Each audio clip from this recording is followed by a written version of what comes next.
That's all we got is us, God. That's all we need.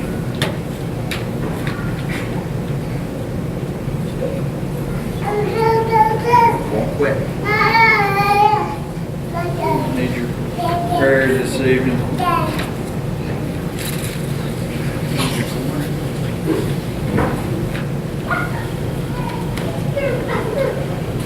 Sing a song, and then the Lord bless me to speak a few words. I will. If you want, I'll get out of the way and let you brothers do.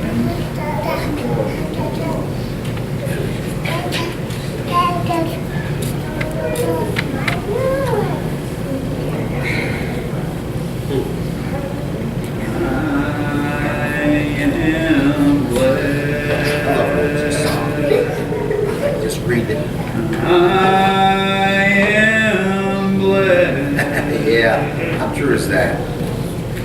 Every day that I live, I am blessed. When I wake up in the morning, until I lay my head to rest, I am blessed.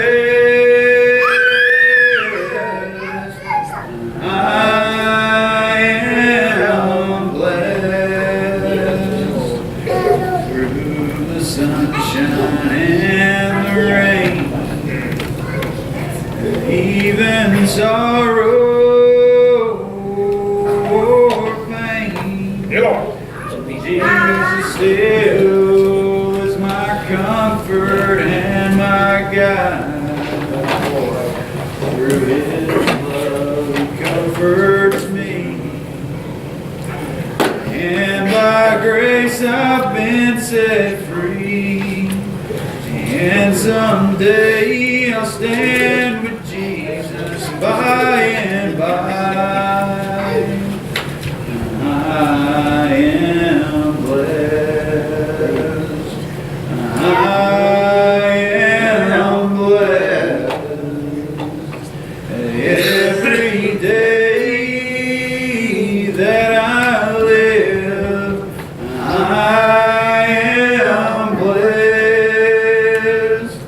When I wake up in the morning, until I lay my head to rest, I am blessed.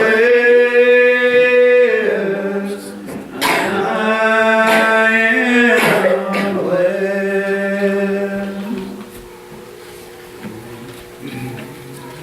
Very true. No truer song or no truer words than that right there. I am awful blessed this evening. I could have just as easily stayed home tonight, or I could just as easy as wake up in the morning and decide not to come out. Maybe partake in the things that the world likes to partake in, but I don't find no greater joy than serving my Lord. You know, being as young as I am, and the people who are my age, when they talk about or they hear about church, they think of how boring. And those who do sort of believe, they'll say, well, when I get older, when I settle down, maybe I'll turn to the Lord. That's right. Yeah. But you know, I've got friends that I've watched get lowered into the ground. Amen. That's right. The friends that have said that very same thing. Yeah. Let it go. That the very same thing there that they had said, and they went into the ground. For all I know, just by seeing the fruit of their works, maybe not knowing the Lord. No hope for them. You know, I can't judge nobody's heart here tonight. But listen here, the fruit of our labors, they speak louder than our own words. And you know, it scares me to death when somebody I know leaves this world and they haven't came out and professed that Jesus Christ is their Lord. The Lord to come and save their soul. You know, that's a scary thing.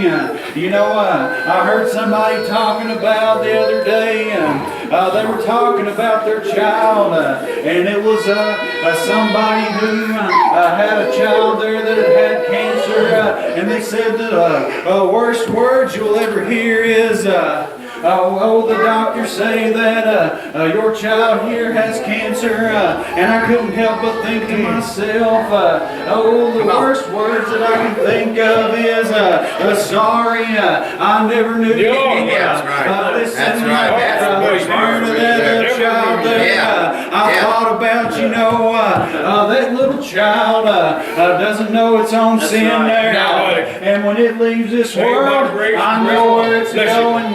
It's going to go be with my Lord. And you know, these people in this world that watch their family, watch the old saints of God and watch the young children leave this world, and how it breaks their heart. Little do they know that right here within these pages, there's a guide to be able to see them again. There's a guide to where you'll never hear those words, sorry, I never knew you. Listen, we live in a world now, this very nation we live in, we've got Christians and we've got people looking to this election and stuff that's going on, looking for somebody to bring us out of this mess and how bad it's gotten. Listen, you know, every time I wake up in the morning, or when I turn on the TV, or when I look on the internet, all I see is the problems that this world is going through. And you know, it makes me think about the book of Jonah here. It makes me think about when Jonah, the Spirit came to him wanting to go to Nineveh there. They were talking about, I seen it the other day, that within 10 years we could be in a debt crisis here, and for the United States to be in a debt crisis, that's catastrophic. It's not only the debt that's going to be the problem, everybody's going to suffer, and you're going to suffer in a lot of ways, but they said within a decade, and then I read here in the book of Jonah, and you know, it talks about when he finally went to Nineveh there, he was telling them about they had 40 days, and there was 60,000 that said, which I'm guessing is 120,000. We've got 300 some million people here in the United States alone. You think that a decade, is enough? Here we're talking about 40 days, but you know, God didn't tell him to go and become king of this place. No, when God had sent Jonah there, he had him go there and preach probably salvation. He had him go there and preach a little bit of repentance. He didn't say go roll over these people and take control of their finances. But you know, being a child of God, I truly believe that in order to save this world, it's all right here. Yes, sir. It's not in a textbook somewhere, and it's not going to come out of a politician's mouth. Handed to or taken away from.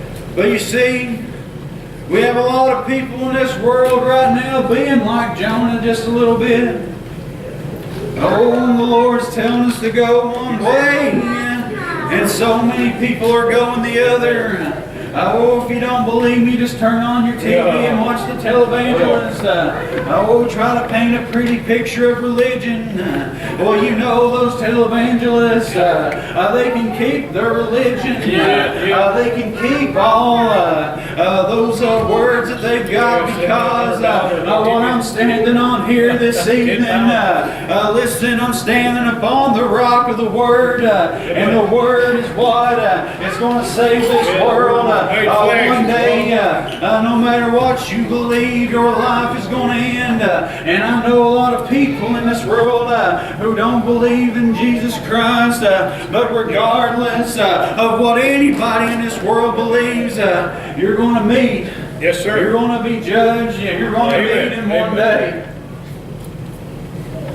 If you take any facts out of anything that I ever say, the only fact that I know and that I feel in my heart, just as real as me standing here this evening, is that my Lord and Savior is real.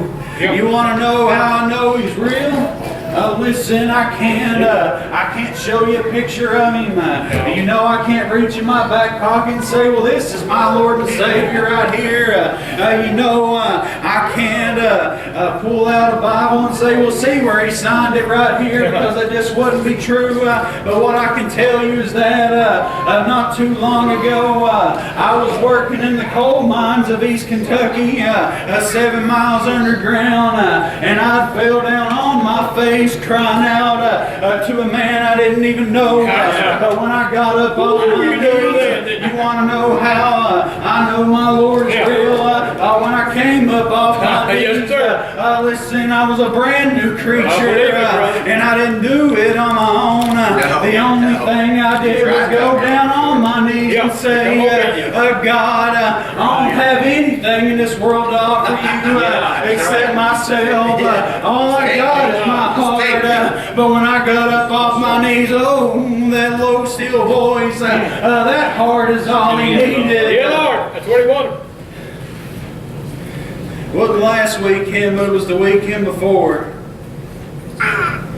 Brother Chris was up here preaching. It's been on my mind ever since. He was talking about me. You know, when I was younger, and things that went on with. You know, I didn't grow up. I didn't have a father. Never was around. And how many people do you see on the news? You'll see the mug shots of people that have done this and that on TV. And when it goes into talking about their life, well, he grew up with a single mother, or this or that. How something like that can turn so many people away and send them on a bad path. You know, it's just like Brother Chris said. I used to remember waking up in the morning and my mother tell me, saying, your dad called and he said he's going to come pick you up today. And you know, I would pack a backpack full of all of my best things, all the best clothes that I had, all the coolest toys that I thought I had. And I would sit from the morning, the time that I woke up, until the time that I went to sleep, waiting on a man to come get me. That never did.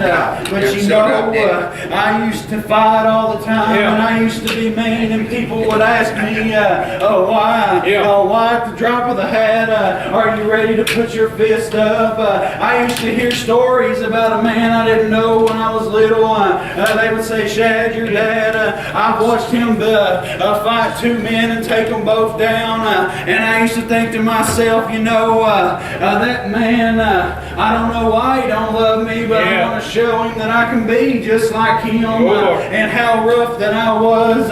But you know, underneath that mountain, listen, you know, I found myself my true father. That's right. I came up off my knees. He was there, wasn't he? Listen, he was right there. And you know what I'm spending the rest of my life doing? That's right. I'm spending the rest of my life with my backpack. And I'm filling it up with all the greatest things I got, because I know that He's going to pick me up one day, and I'm going over the heaven's land. And in this little backpack, I want to take my children. I want to take my wife. I want to take everybody I know. I even want to take that man that never even came to see me. That never even loved me. But you know, just like I said, I'm a brand new creature in this land here tonight. I'm not selfish when it comes to this thing right here. I want everybody to go where I'm going. I'll get out of the way and let one of y'all come. Get us a song. Go ahead. You got a song. Well done, brother.